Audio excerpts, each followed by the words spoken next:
Graças a paz, igreja. Convido todos a abrirem as suas Bíblias no Evangelho de Lucas.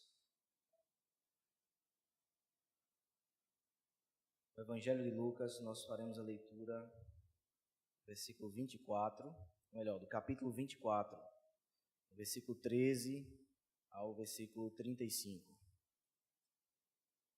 Lucas, capítulo 24, faremos a leitura do verso 13 ao versículo 35.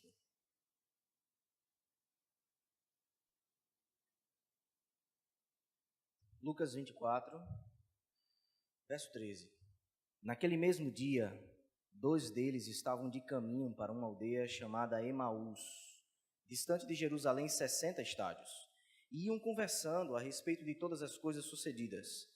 Aconteceu que enquanto conversavam e discutiam, o próprio Jesus se aproximou e ia com eles. Os seus olhos, porém, estavam como que impedidos de o reconhecer.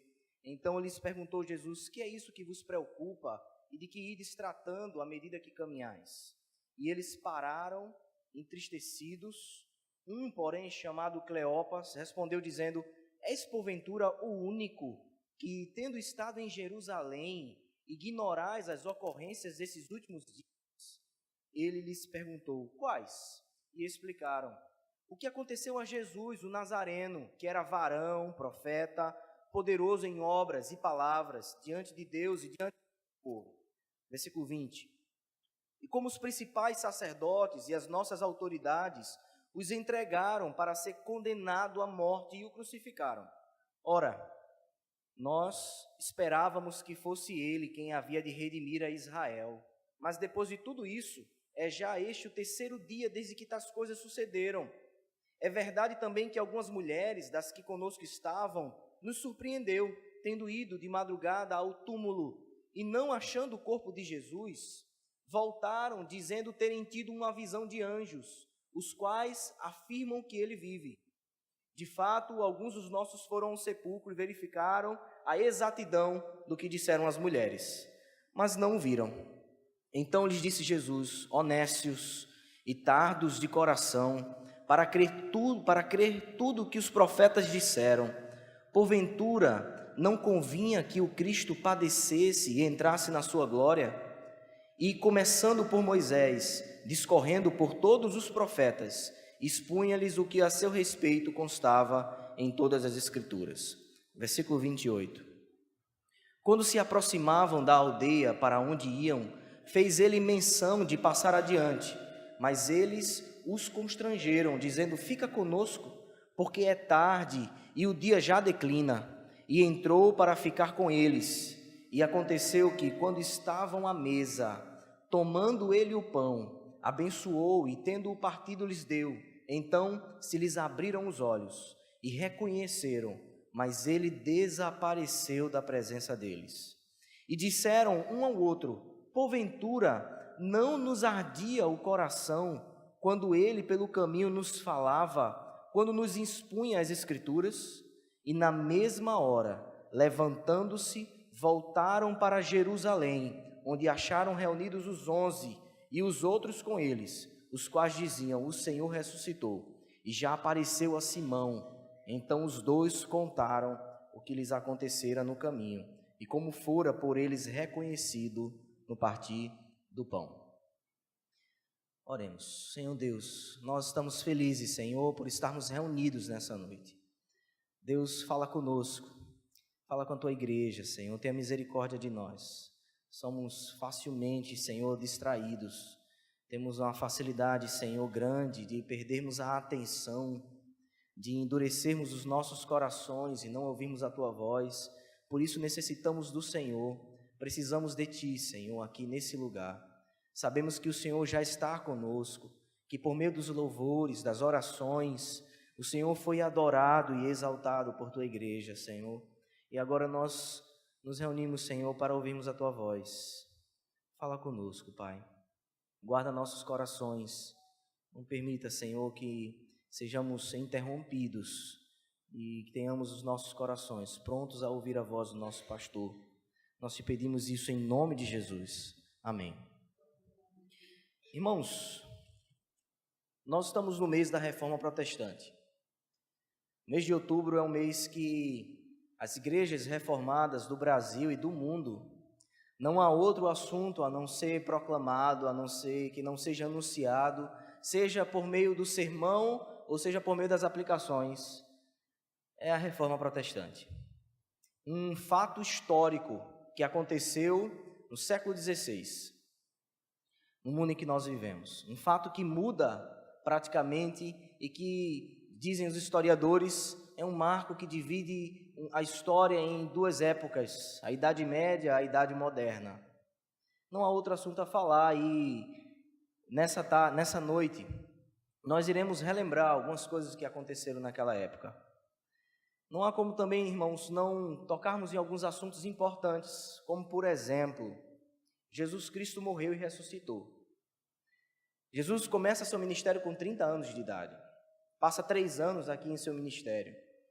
Antes de ser assunto aos céus, ele passa 40 dias com os apóstolos.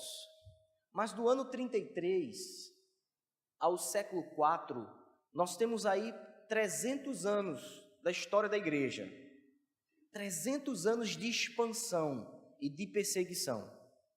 Os irmãos devem lembrar que no livro de Atos, por exemplo, nós temos o primeiro mártir, Estevão.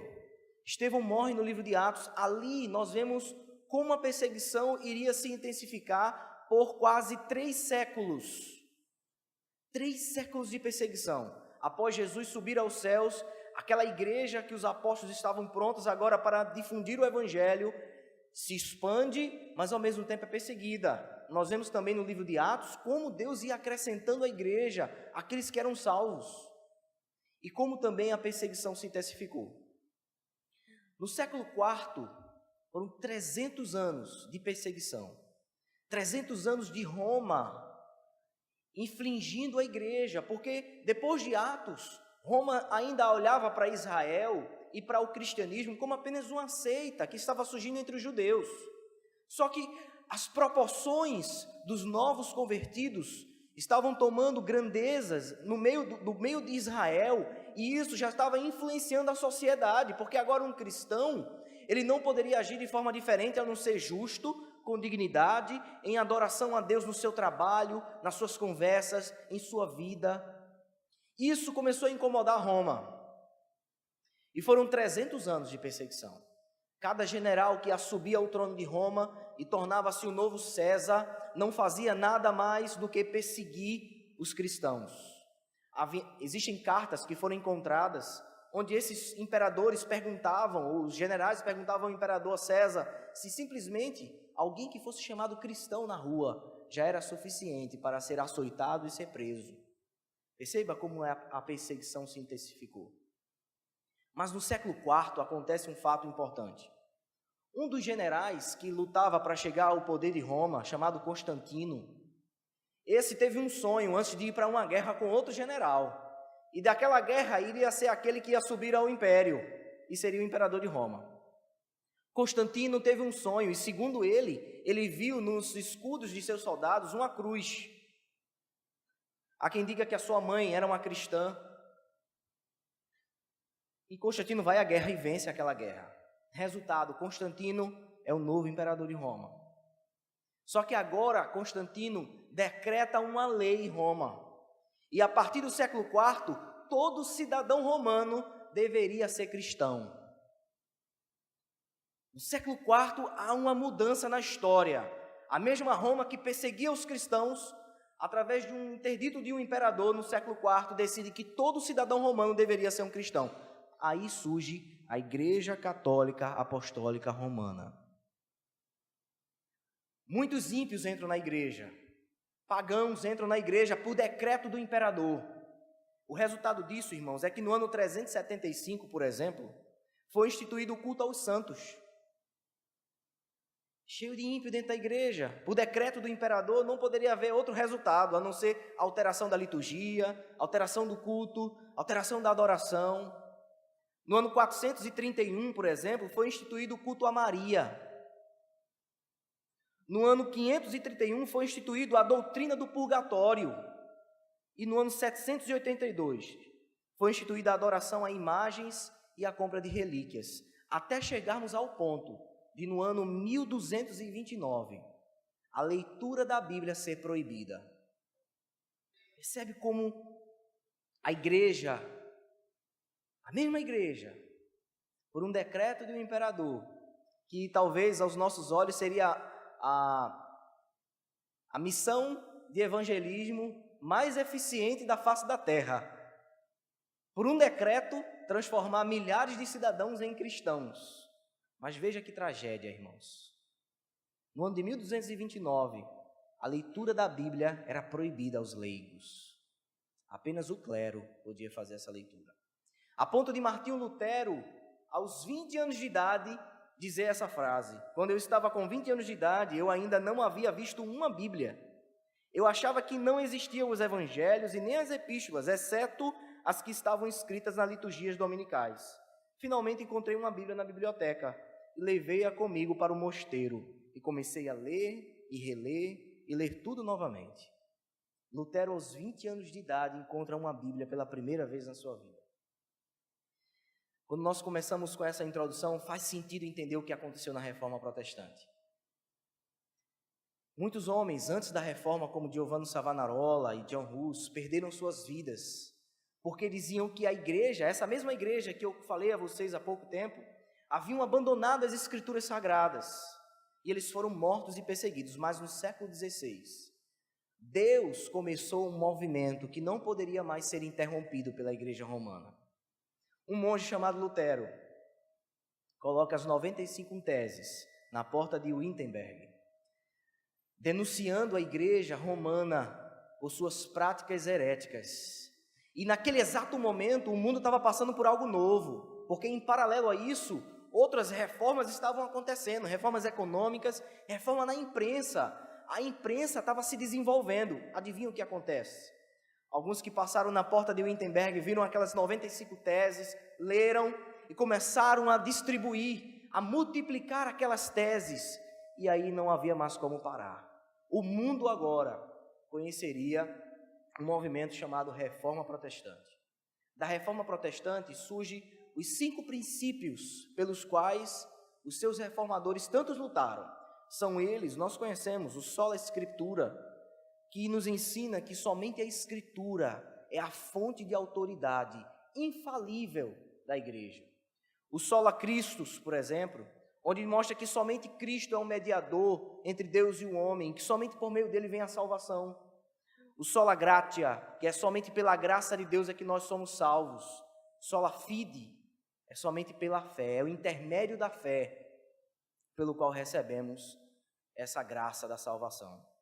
E a Soli Deo Gloria, que nós vivemos somente para a glória de Deus. E tudo isso deve girar em torno da sua adoração.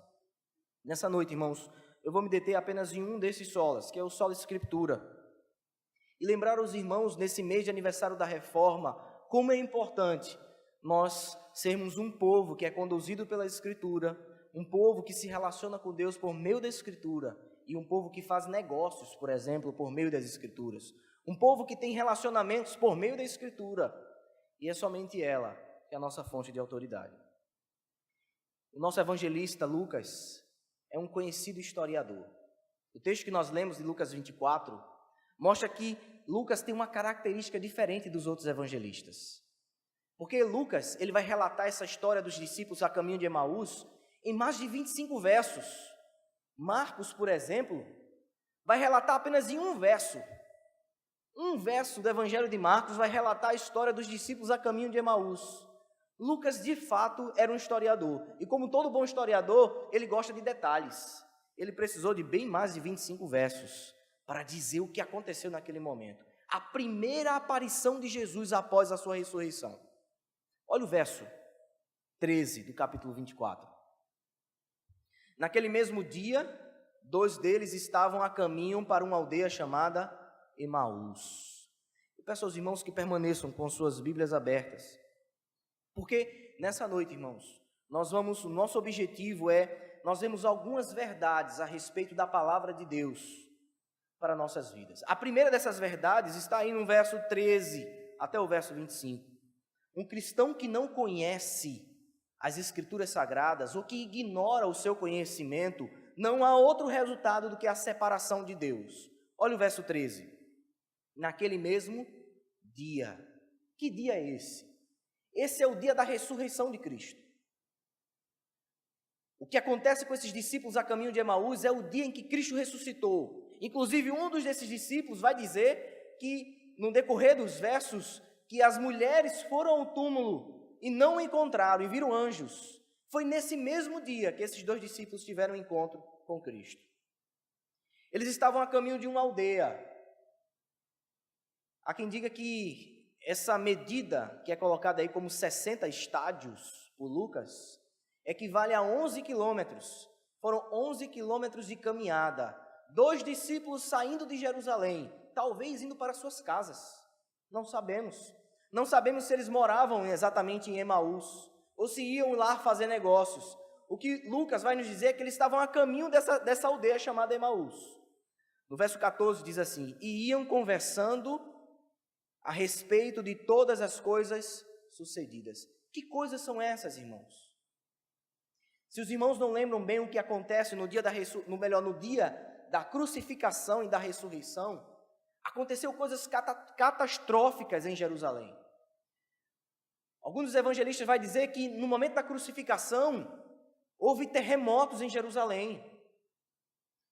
O céu escureceu. Mortos ressuscitaram. Jerusalém inteira sabia o que estava acontecendo. O Filho de Deus morreu numa cruz. Não há outra conversa que esses discípulos poderiam estar tendo a não ser isso que aconteceu. Eles iam conversando sobre o que de fato tinha acontecido em Jerusalém.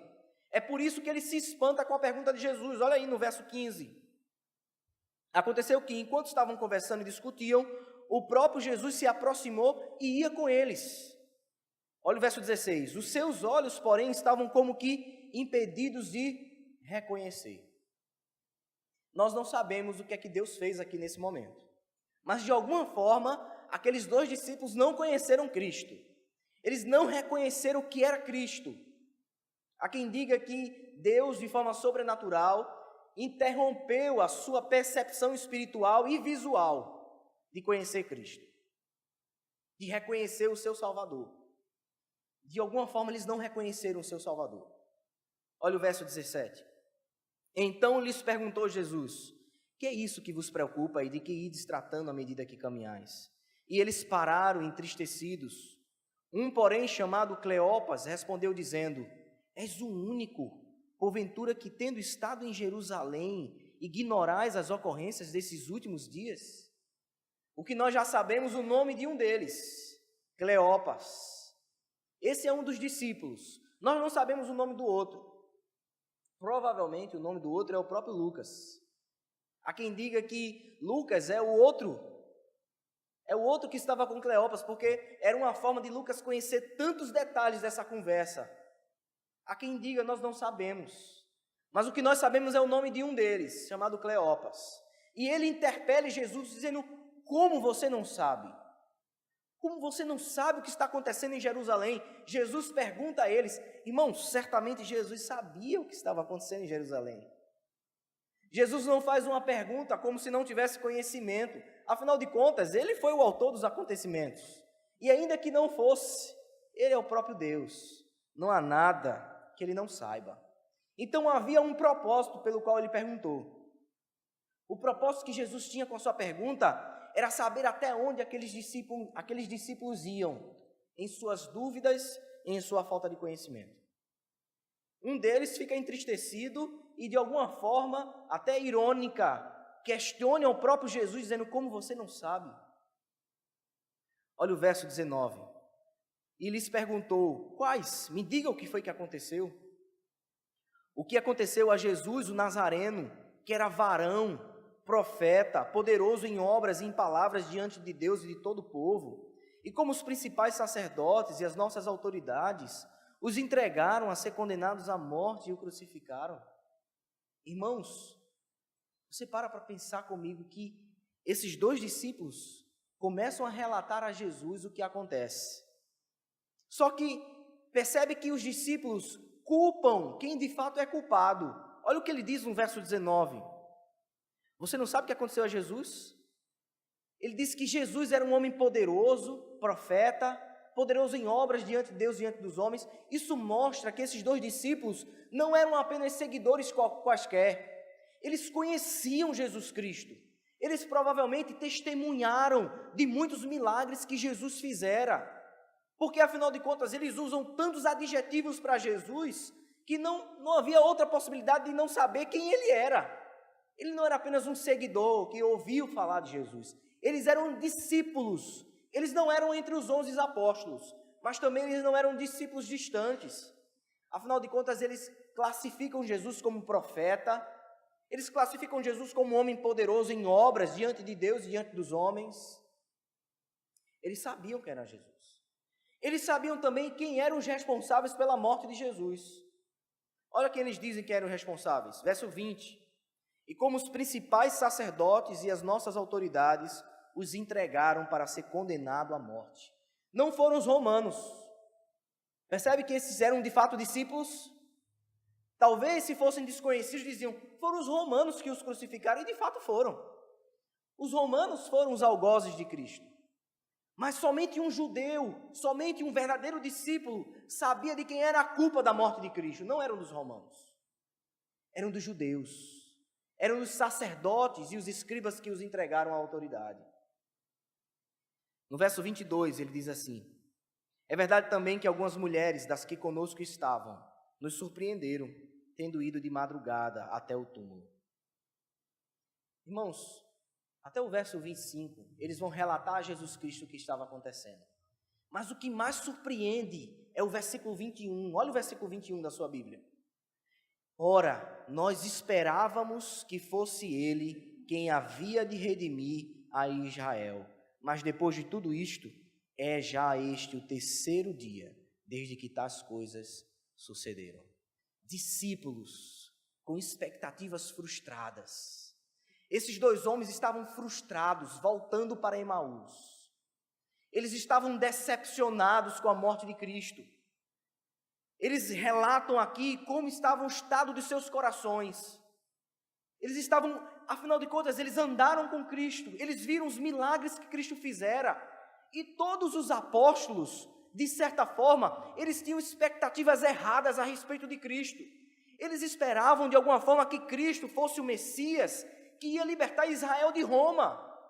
Seria um Messias guerreiro, um Messias político, que ia talvez implantar um novo movimento político em Israel, levantar os presidiários de Israel, os presidiários de Roma, e talvez fazer uma grande revolução em Israel, libertando talvez Israel de Roma. Essa era a expectativa dos discípulos. Eles tinham problemas em entender o reino de Deus aqui na terra. Jesus, por muitas vezes, teve que explicar que o reino dele era espiritual, que começava aqui na terra, mas se concretizava no céu. Esses 2 discípulos não eram diferentes, eles estavam frustrados, eles estavam decepcionados, estavam voltando para Emaús, fugindo de Jerusalém, talvez com medo de serem perseguidos, porque afinal de contas, o seu Senhor morreu, e esperaram o 1º dia, esperaram o 2º, e já era o 3º. Já era o 3º, e nada aconteceu. Irmãos, isso nos mostra, nessa primeira lição do texto, que muitas vezes, assim como aconteceu com esses discípulos, nós temos algumas expectativas erradas a respeito do reino dos céus. É comum que, em meio ao sofrimento, por exemplo, em meio às nossas dificuldades e tristezas da vida, aos problemas financeiros que nós enfrentamos, aos problemas que nós enfrentamos em famílias, de famílias destruídas, e sem perspectivas nenhuma, casamentos despedaçados. É muito comum, irmãos, em meio ao sofrimento, nós temos expectativas erradas em meio a eles. É muito comum nós agirmos como esses 2 discípulos, fugirmos de Jerusalém. Saímos como frustrados. Nós vivemos até como se Cristo não houvesse ressuscitado. É muito comum, na hora das lágrimas, nós vivermos como se Ele não tivesse ressuscitado. Esses 2 discípulos, afinal de contas, estavam agindo assim. Parece que Ele nem tinha ressuscitado. Porque, afinal de contas, eles sabiam que Cristo tinha ressuscitado. Nos outros versos, nós lemos que eles relatam a história das mulheres que foram ao túmulo e não encontraram Cristo lá. Esses 2 discípulos não estavam desavisados, mas as suas angústias eram tantas que eles estavam fugindo para Emaús. Eles estavam decepcionados. Nós somos assim, irmãos. Nós agimos assim às vezes. Na hora das dores, nós agimos como se ele nem tivesse mais ressuscitado, como se ele ainda tivesse morto. As nossas angústias gritam mais do que a nossa fé. Os nossos sofrimentos não nos faz levarmos aos pés de Cristo as nossas dores, mas nos faz muitas vezes trancarmos em nossos quartos e fingirmos que nada está acontecendo. Virou até uma anestesia do sofrimento, ignorar as responsabilidades. Como é comum nós ignorarmos as responsabilidades em meio aos sofrimentos. Nós agimos como se o mundo não tivesse caindo em nossa volta. Nós agimos como se nada tivesse acontecendo. Há quem reaja dessa forma. Há quem reaja de outra forma. Há quem reaja de uma forma completamente emocional, desenvolve doenças como depressões, desenvolve problemas com os seus familiares em meio aos sofrimentos, ficam desesperados como se Cristo não houvesse ressuscitado. Irmãos, nós não podemos agir assim. Esses 2 discípulos estavam a caminho de Emaús frustrados, decepcionados, porque afinal de contas já era um 3º dia e eles tinham expectativas erradas. Isso nos leva a uma segunda aplicação. É que nós devemos ter cuidado com as nossas expectativas. Esses 2 discípulos tinham expectativas erradas a respeito do reino dos céus. E nós somos assim. É muito comum nós termos expectativas erradas, irmãos. Nós acharmos que o mundo que está à nossa volta é o mundo que o Senhor quer que nós vivamos. Nós às vezes esquecemos até que o céu existe. Ainda ontem eu estava no encontro da igreja perseguida. E nós parecemos que nós nem sabemos o que está acontecendo no mundo. Essa semana, 40 cristãos morreram dentro da igreja, porque muçulmanos da Nigéria entraram lá e mataram eles à foiçada. O mundo que está à nossa volta. As nossas expectativas muitas vezes são limitadas às nossas necessidades. As nossas necessidades, às vezes, é o alvo das nossas expectativas. Se a minha necessidade estiver suprida, então estou bem. Irmãos, que expectativa terrível nós temos. Esses discípulos tinham expectativas erradas a respeito de Cristo. Como igreja, nós devemos alimentar as verdadeiras expectativas a respeito do reino. Assim, orar a Deus para suprir as nossas necessidades, mas orar por aqueles que estão sofrendo em meio ao Evangelho. Orar por aqueles que estão padecendo o sofrimento humano em quantas as UPAs espalhadas pelo nosso Recife. Existe um mundo à nossa volta. Nós precisamos ter cuidado com as nossas expectativas, para que não sejamos verdadeiros materialistas, onde somente as nossas necessidades é o que importa. Isso nos leva a uma segunda lição nesse texto. É que um cristão que não conhece as Escrituras Sagradas, primeira coisa, ele se afasta de Deus, como esses 2 discípulos estavam fazendo. Eles não conheciam Cristo verdadeiramente. Havia uma deficiência neles. Parecia que ele nem tinha ressuscitado, estavam fugindo de Jerusalém. Não há outro resultado para aqueles que não conhecem a Bíblia, a não ser esse. Quem não conhece as Escrituras Sagradas, irmãos, eles reagem dessa forma. Isso nos leva a uma segunda lição.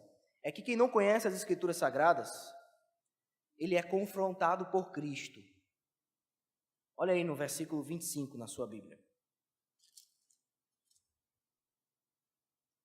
Olha a resposta de Jesus ao desconhecimento desses 2 apóstolos, desses 2 discípulos. Olha como Cristo reage, a forma como eles estavam reagindo.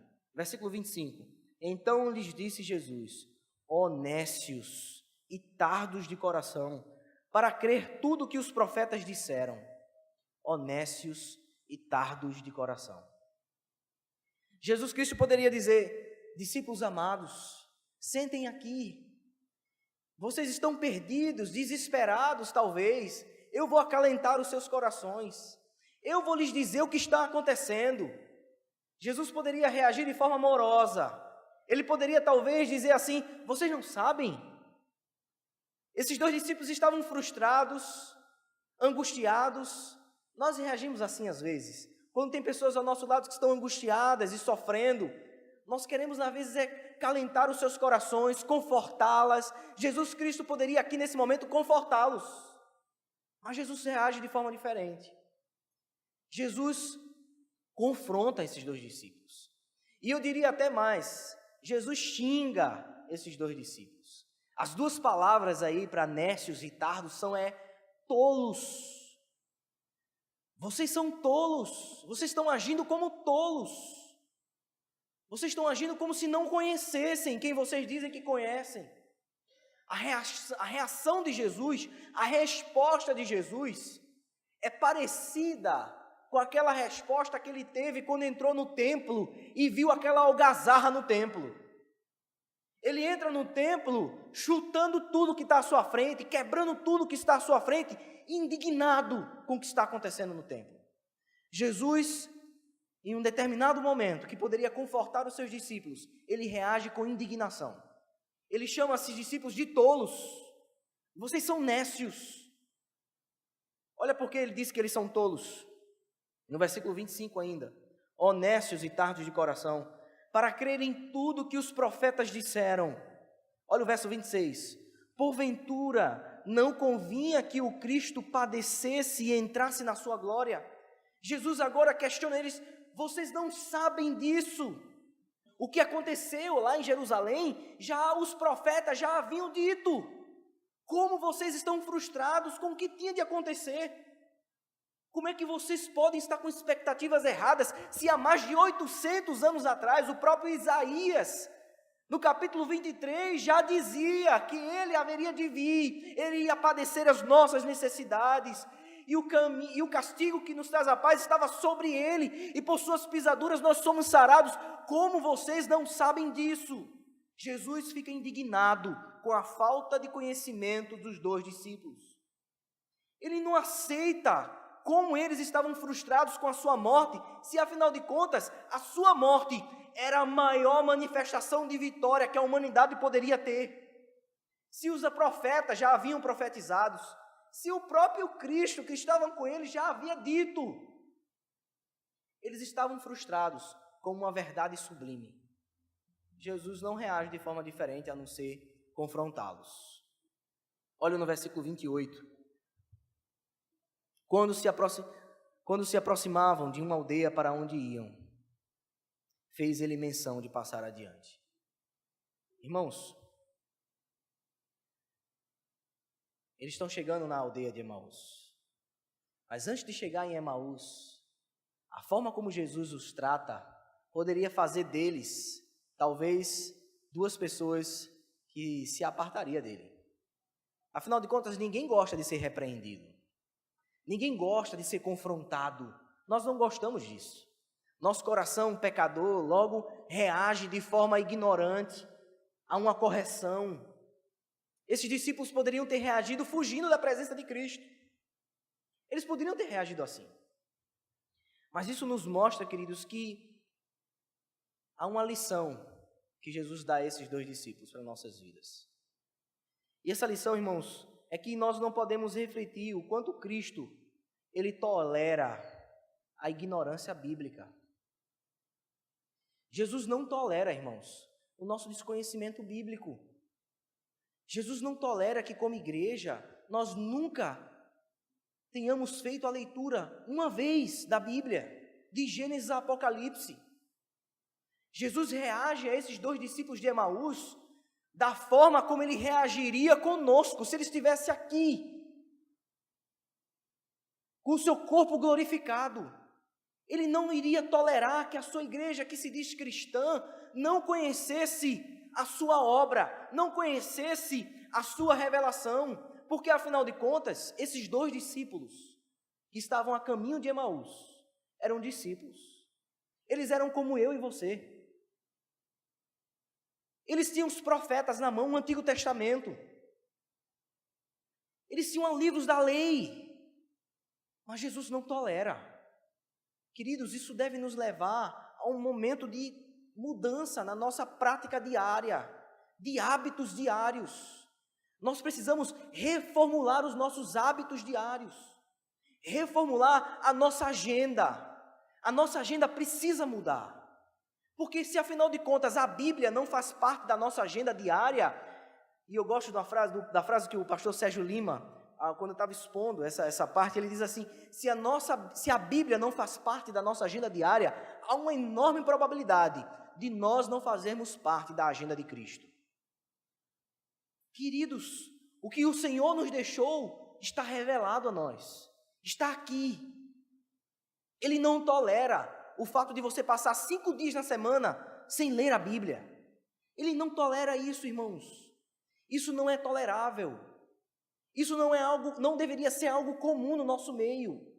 Não deveria ser algo comum no nosso meio o fato de nós nunca termos lido a Bíblia de uma vez só, de Gênesis a Apocalipse.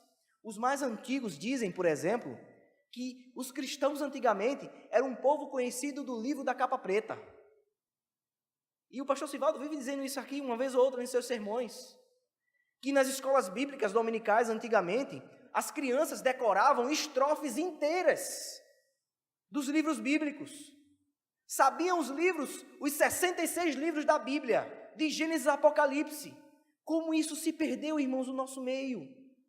Talvez seja por isso como que nós não somos mais a igreja de antigamente. Os nossos frutos não chegam nem perto dos frutos das igrejas de antigamente. Queridos, não há outro resultado a não ser esse. Uma igreja que não conhece as Escrituras não é uma igreja frutífera. Um cristão que não conhece as Escrituras é um cristão que vai viver capengando todos os dias, vivendo como nécios e tardos de coração. Verdadeiros crianças espirituais, imaturos, que em meio ao sofrimento, ao invés de responder com fé a Deus, vive murmurando.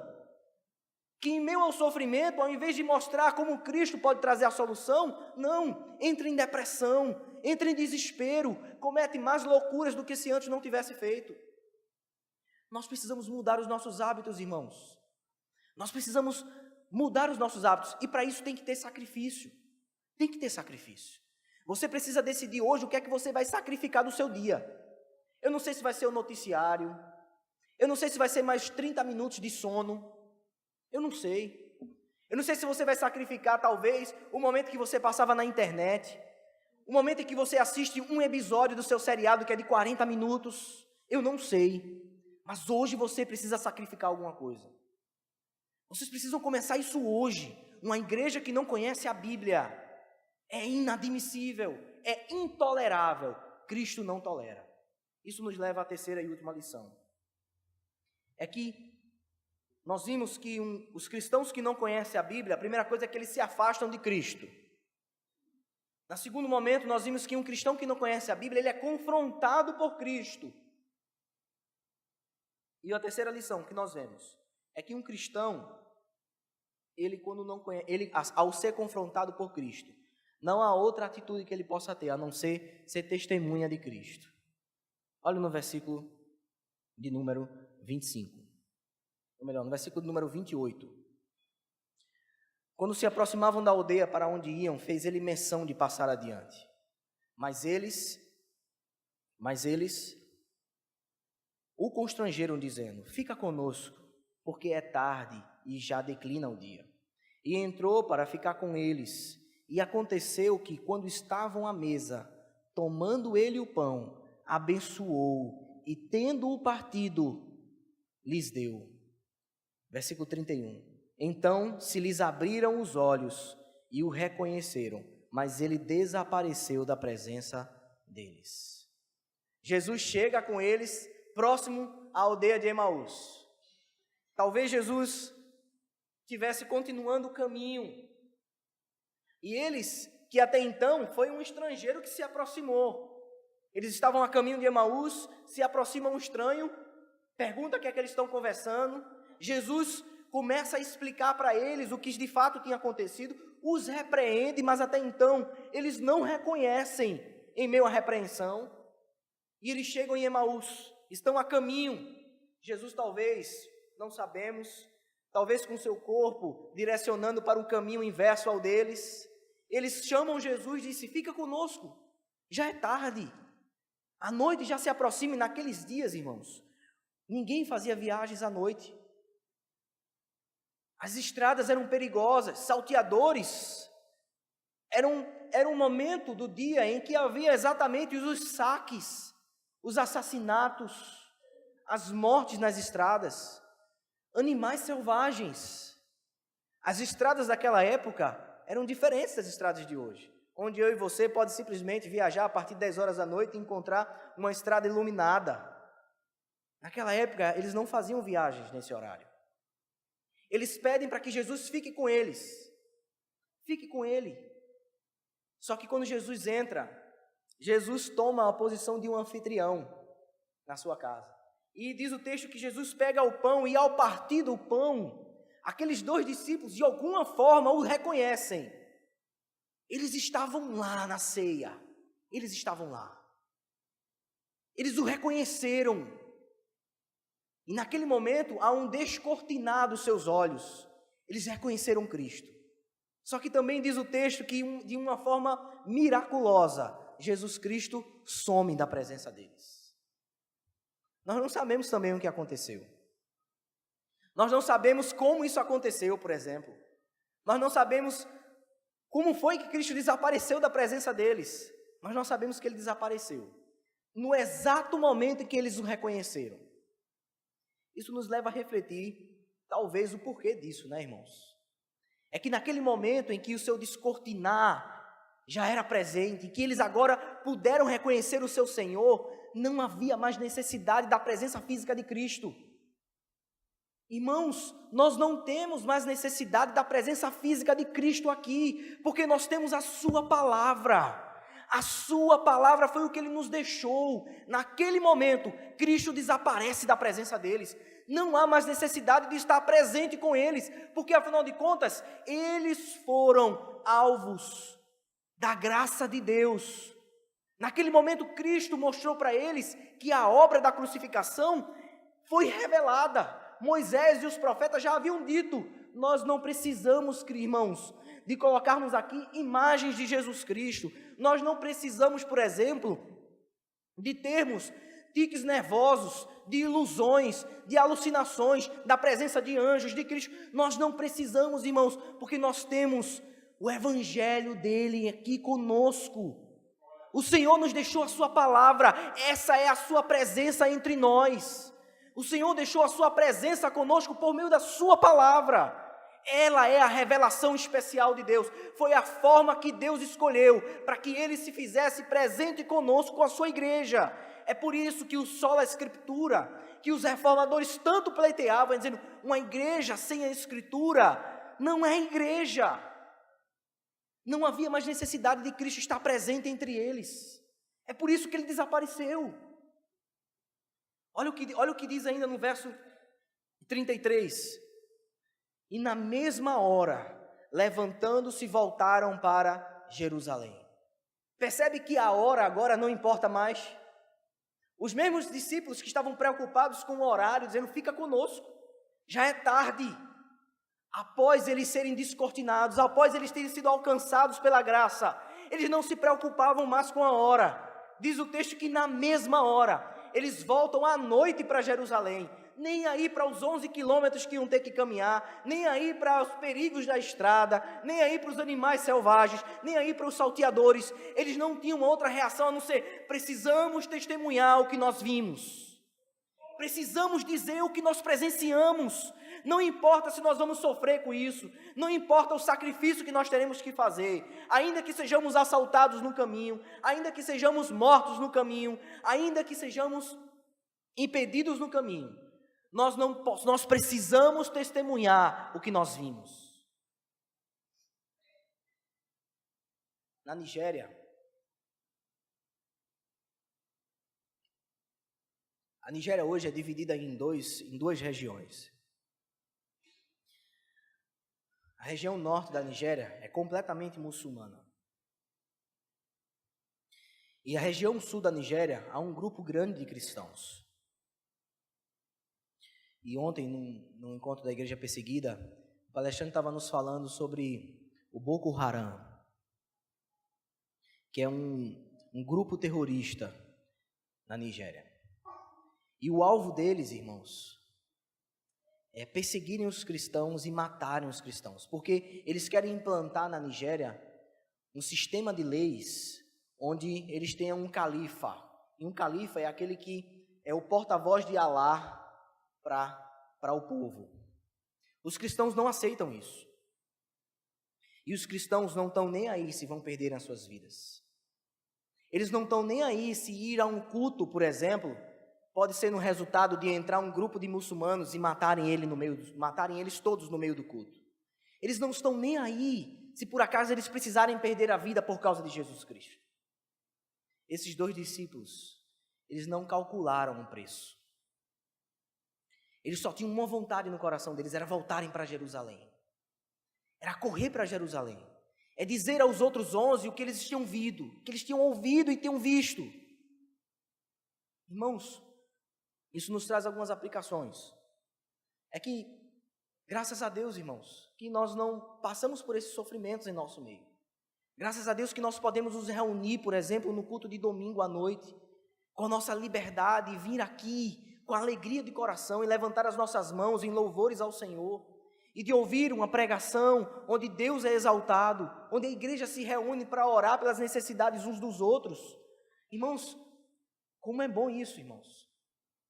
Nós precisamos lutar contra a nossa falta de disposição a isso. Nós precisamos lutar pela nossa falta de interesse das nossas reuniões, por exemplo, de oração, as reuniões de aprendizado bíblico, de estudos bíblicos, em que nós praticamente perdemos mais os desejos disso, irmãos. Como nós somos um povo agraciado. Há milhares de cristãos agora na Nigéria, no Quênia, que estão querendo simplesmente só ter uma oportunidade de fazer uma reunião onde eles podem ouvir a Bíblia, onde eles podem ler a Bíblia. É necessário fazer tráficos de Bíblia para lá, porque eles não deixam entrar a Bíblia. Irmãos, nós precisamos tirar as nossas Bíblias da prateleira. Nós precisamos deixar as nossas Bíblias sujas, mas não sujas com as poeiras, suja com os nossos rabiscos, suja porque ficaram amassadas de tanto nós folhearmos as suas páginas. Nós precisamos mudar os nossos hábitos, irmãos. Nós precisamos ser um povo que não calcula o preço, como esses 2 discípulos, que correram para Jerusalém para testemunhar da sua fé. Nós precisamos ser um povo que testemunha da nossa fé. Um povo que, com o nosso... Irmãos, nós não precisamos caminhar 11 quilômetros. Nós não precisamos disso, irmãos. Só basta você sair da sua casa e bater na porta do vizinho. Só basta você poder compartilhar no Facebook. Chamar o seu colega, que você convive com ele todos os dias na faculdade, na escola, no trabalho. Chamar ele ali no privado e dizer, tudo bom? Eu nunca tive a oportunidade de falar, mas eu quero ter essa oportunidade agora. Deixa eu te falar por que eu sou crente. Deixa eu te falar o que foi que Cristo fez comigo. Deixa eu falar como Ele mudou a minha vida. Irmãos, nós ainda e sempre seremos um povo de testemunho. Nós temos testemunho a dar, queridos. Não podemos nos calar como igreja. Aqueles irmãos estão sangrando na Nigéria, porque eles foram alvos do testemunho da igreja. Homens foram lá. Em 1859, Simonton veio para o Brasil para dar um testemunho. E só viveu 8 anos aqui no Brasil porque morreu com a febre. Em 8 anos, em 8 anos de ministério, a igreja presbiteriana do Brasil tem mais de 150 anos. Por causa do testemunho. Nós somos um povo de testemunho. Nós não podemos mais perder isso, irmãos. Precisamos mudar os nossos hábitos, melhorar as nossas atividades diárias, de forma que, onde nós estivermos, o que estivermos fazendo, o testemunho não é você não fazer uma coisa. Vale salientar isso. Testemunhar a nossa fé não é você não beber. Testemunhar a nossa fé não é você não fumar. Testemunhar a nossa fé não é você não fazer isso, não fazer aquilo, não fazer isso. Isso não é testemunho de fé. Testemunho de fé é você dizer às pessoas o que Cristo fez com você. Só que para dizer, adivinha, você precisa conhecer a Bíblia. Você precisa conhecer o que é que Cristo fez por você. É por isso que nós temos tanta dificuldade com os nossos testemunhos. Nós não sabemos testemunhar da nossa fé. É muito comum nós dizermos que, olha, eu creio porque eu não bebo, eu creio porque eu não fumo, eu creio porque eu não faço isso. Isso não é testemunho de fé, irmãos. Nós precisamos ser como os povos de antigamente um povo que era conhecido por um livro da capa preta, um povo que conhecia de Gênesis a Apocalipse, que as atividades da igreja não eram outras do que plano de leitura bíblico, de que decorar versículos, decorar textos. Nós precisamos voltar. Talvez os nossos métodos novos estejam errados. Nós precisamos voltar ao que os antigos professores ensinavam. Nós precisamos voltar a aprender com eles de novo, a decorar textos. Nós decoramos tantas coisas, irmãos. Será que nós não temos capacidade de decorar um texto? E onde ele está? Nós decoramos... E eu falo isso porque eu trabalho em banco hoje. Nós decoramos, às vezes, 6 tipos de senhas diferentes. No banco tem senha para isso, senha para aquilo. E por que nós não podemos decorar um texto bíblico? Nós precisamos voltar atrás, irmãos. Mudar os nossos hábitos. Voltar a ser um povo que vive pela Escritura. Um povo como os reformadores gritavam antigamente. Somente pelas Escrituras a autoridade da igreja é elegível. Irmãos, e eu gostaria de concluir nessa noite, conclamando vocês a fazer isso, a testemunharem da fé de vocês. É isso que nós vimos através dessa história dos discípulos que estavam a caminho de Emaús. É que sem Escritura Sagrada, não há outro caminho, você vai se afastar de Deus. Você vai fugir de Jerusalém, você vai voltar para o seu estado de conforto. E adivinha, se você voltar para lá, irmãos, talvez isso seja um resultado de que você não era discípulo. Nós vimos também que Cristo não tolera a falta de conhecimento bíblico. Cristo não aceita o fato de você não saber a Bíblia, o fato de você não ter uma disposição no dia de separar nem que seja 15 minutos para ler as Escrituras Sagradas, para passar um momentozinho de oração e ler a Bíblia. Ele não tolera isso. Ele chama aqueles que fazem isso de nécios e tardos de coração. E nós vimos também que aqueles que são discípulos verdadeiros, quando escutam essa repreensão, eles não fogem da presença de Cristo. Pelo contrário, um discípulo genuíno, quando é repreendido, ele não tem outro caminho a não ser se prostrar e dizer: Senhor, me perdoa. Senhor, me ajuda a mudar os meus hábitos. Me ajuda agora a fazer da Bíblia parte da minha agenda diária. Eu não sei se vai ser antes de dormir, eu não sei se vai ser no início do dia. Você que precisa encontrar esse momento. Nós precisamos mudar os nossos hábitos. Nós precisamos ser um povo que derramou o seu sangue antigamente na Reforma Protestante. Nós somos reformados. Nós somos um povo que vive só a Escritura. A Escritura Sagrada, ela é o que legitimiza a nossa adoração. Ela é o que legitimiza a nossa pregação. Ela é o que legitimiza a nossa liturgia, os nossos louvores, a nossa forma de viver, a nossa forma de fazermos negócios na rua, a nossa forma de termos relacionamentos com pessoas. É ela. É por isso que nós temos pecado tanto, porque nós temos deixado ela de lado. Nós precisamos mudar isso. Que Deus nos abençoe, irmãos. Que Deus possa constrangê-los. Todos os dias, quando você lembrar que você foi dormir sem nem sequer ter aberto a sua Bíblia, para ler nem sequer que seja um capítulo dela, nem sequer ter orado, dizer: Senhor, fala comigo por meio dessa leitura. Que Deus constranja vocês. Que nesse momento vocês se dobrem de joelhos e dizem: Senhor, me perdoa. Eu não posso dormir sem o Senhor. E vai chegar uma hora, irmãos, que esse sacrifício é prazer.